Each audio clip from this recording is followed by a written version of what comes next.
Nancy Pelosi made history on January 4th, 2007, when she was sworn in as the first female Speaker of the U.S. House of Representatives in its 218-year history. The House will come to order. The mother of five invited the children and grandchildren of House members, including her own 8 grandchildren, to join her. For our daughters and our granddaughters, today we have broken the marble ceiling. Nancy Pelosi talked about her background at a street name-changing ceremony in her honor in Baltimore, Maryland. I was born and raised in Baltimore, where my father was mayor, and we were raised in a family that was devoutly Catholic, deeply patriotic, extremely proud of our Italian-American heritage, extremely proud of that, and in our case, staunchly Democratic. As a child, the young Nancy learned hard-nosed political skills from her politician father, Democratic pollster and Pelosi advisor Celinda Lake. Politics was certainly not something that was new to her. I don't know if she ever aspired to be arguably the most powerful woman in the United States today, and one of the most successful, because she has really organized that Democratic Party and gotten them to do things in the House that no one else could do, and that people said was impossible in this day and age of politics.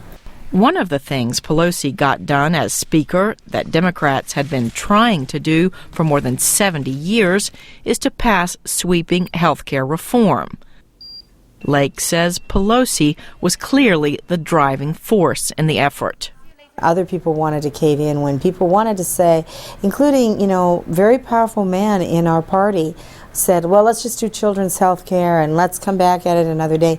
She said, no, this country needs health care reform. We're going to do the right thing. We're going to take on the insurance industry. We're going to get it done. Republican political strategist Terry Nelson agrees that Pelosi was the key to passing health care reform, but points out that she is a polarizing figure for many conservatives.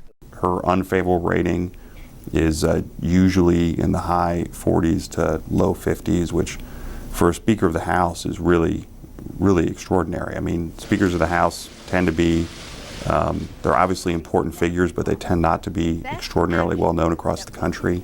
With Nancy Pelosi, a lot of people know who she is, and they have strong feelings about her. Nelson says Pelosi is so unpopular among conservatives because she represents one of the most left-leaning, heavily Democratic districts of the country, San Francisco, California. And he says she is not known for reaching out to Republicans. That has never been the case. When I worked on the Hill, it wasn't the case, and I don't think it has developed since then. I think that, those two things kind of together, her own perspectives on the world, her lack of relationships on the other side have made for a divisive kind of leadership that has come out of the House.